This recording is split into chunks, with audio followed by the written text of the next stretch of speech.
안녕하세요. 말씀 묵상의 이광재 목사입니다. 하나님께서는 사도행전을 통해서 하나님의 복음이 어떻게 해서 예루살렘과 또 유대와 사마리아와 땅끝까지 그 복음이 전파되어 가는지를 보여주기를 원하신 것 같아요.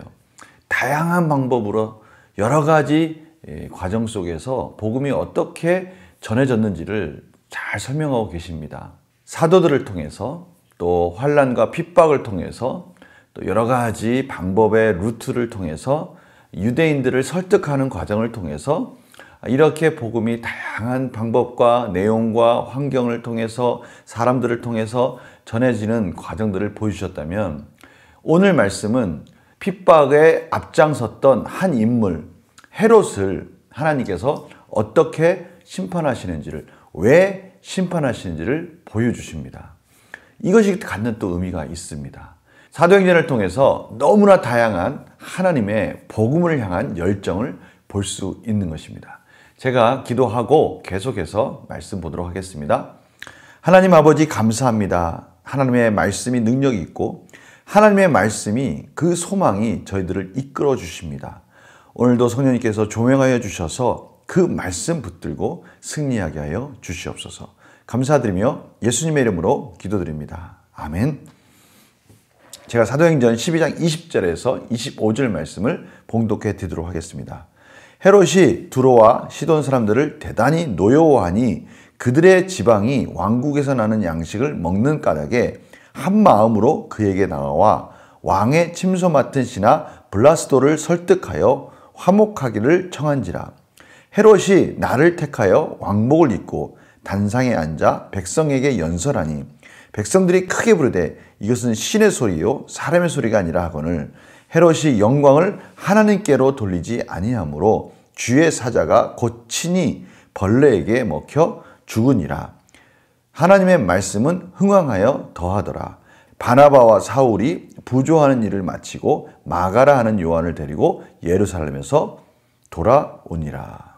사도행전의 역사적 사실들을 증명이라도 하듯이 헤롯이 통치하던 시대에 있었던 일들을 하나의 예를 들어서 보여주고 계십니다. 두로와 시돈 사람들이 헤롯에게 미움을 받아서 왕국 음식을 먹지 못하게 되자 이들이 급한 마음으로 왕의 침소를 맡은 신하, 왕의 침소를 맡은 신하, 이렇게 구체적으로 그가 하는 일이 무엇인지까지는 알 수 없지만 그가 왕의 침소를 맡았다는 것을 봐서 헤롯과 친밀한 아주 신임을 얻는 그러한 신하를 통해서 설득해서 다시 한번 두로와 시돈이 화목할 수 있도록 헤롯 아그리빠를 설득해달라고 지금 부탁하는 장면이 나옵니다. 헤롯이 왕복을 입고 단상에 앉아서 백성에게 연설하는 장면과 함께 백성들이 헤롯에게 아부하는 장면이 이어집니다. 그러자 헤롯은 그 영광을 자기가 차지하게 되는 것이죠. 이스라엘은 하나님의 나라입니다. 오직 영광은 하나님께만 돌려야 되는 것이죠. 마치 자기가 이집트의 바로 왕과 같이 태양의 아들인 양, 또 태양의 신인 양, 그렇게 자기 자신이 우쭐거려서는 절대 안 되는 것이었습니다. 하나님은 그 헤롯에게 23절에 보니까요, 주의 사자가 곧 친히, 주의 사자를 통해서 그게 심판의 메시지를 전했겠죠. 그러자 그가 벌레에 먹어서 죽었다라고 역사적으로 증언하고 있습니다.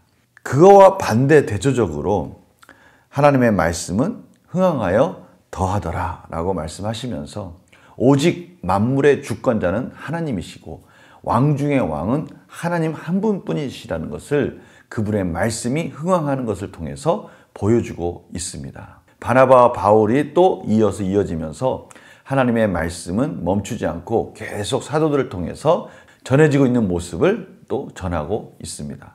그러니까 오늘은 크게 역사적인 증거 장면 하나, 이스라엘의 왕이신 하나님께 영광을 돌리지 않고 이방 나라와 같이 자기가 영광을 취했을 때 심판받는 장면. 그럼에도 불구하고 하나님의 사자들은 여전히 하나님의 복음을 전하고 있었고요. 그 말씀이 흥왕하여 가고 있다는 것을 통해서 하나님의 말씀이 세상을 주관하고 계시다는 것을 다시 한번 강조하고 계십니다. 문제를 풀면서 또 한 걸음 더 들어가 보도록 하겠습니다. 헤롯이 단상에 앉아 연설할 때 백성의 반응은 어떠합니까? 당연히 왕에게 아부하는 목소리로 신의 소리요 사람의 소리가 아니라 라고 헤롯을 향해서 칭송하는 장면을 저희들이 보게 됩니다. 거기에 대해서 헤롯은 어떤 태도를 보였습니까? 하나님이 취해야 할 마땅한 영광을 자신이 취하고 하나님께 영광을 돌리지 아니하므로 주의 사자를 통해서 그가 심판을 받는 장면이 23절에 이어지고 있습니다. 누가는 왜 헤롯의 죽음을 말씀의 흥함과 연결해 기술합니까? 헤롯의 연설, 하나님의 말씀. 헤롯의 연설은 한갓 인간의 말이었고요. 그 연설을 통해서 사람들이 영광을 돌릴 때 그 영광을 취함으로 그는 심판을 받고요. 하나님의 말씀은 더욱더 흥황하면서 하나님이 만물의 주권자라는 것을 대조적으로 보여주고 있습니다. 말을 하는 헤롯, 그는 하나님의 심판을 받고요.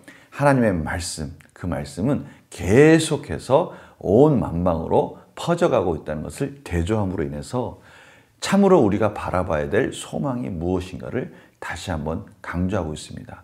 우리의 구원은 하나님의 말씀밖에 없다는 것을 나타내고 계시는 것이죠. 느낀 점 볼까요? 세상에 큰 권세를 가진 자가 하나님 앞에서 교만함으로 인해 허망하게 죽는 모습을 보며 무엇을 느낍니까? 저는요, 이 세상에 큰 권세를 가진 자가 하나님 앞에서 허망하게 죽는 모습, 그게 왜 그럴까?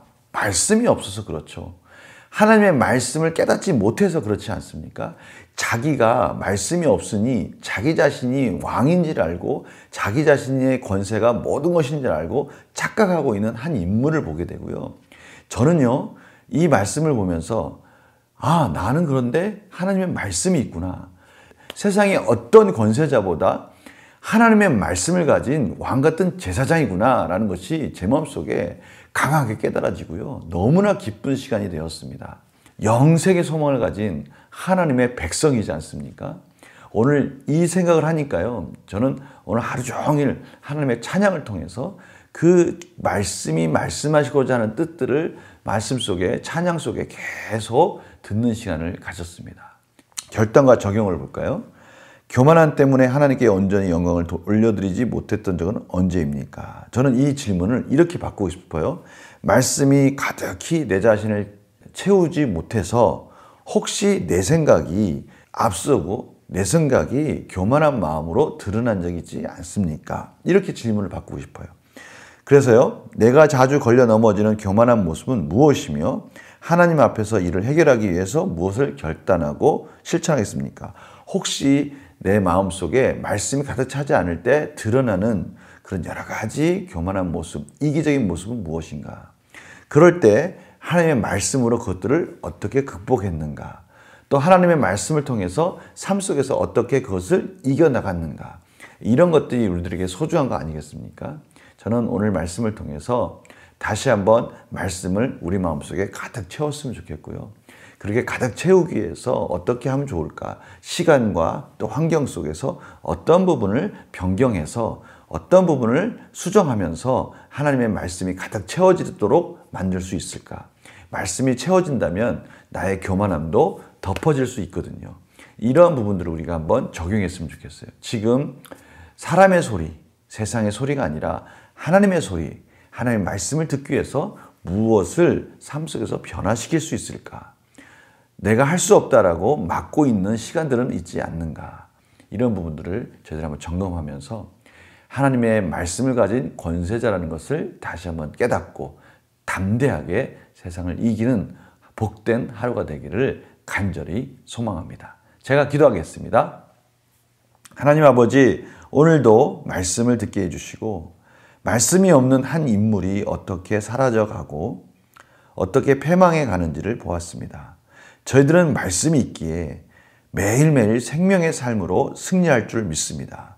말씀을 채워주시고 어떻게 하면 이 말씀을 더욱더 채워갈 수 있을지 가르쳐 주시옵소서. 감사드리며 예수님의 이름으로 기도드립니다. 아멘. 오늘 하루도 말씀 붙들고 승리하는 하루가 되시기를 간절히 소망합니다. 내일 또 뵙겠습니다. 안녕히 계세요.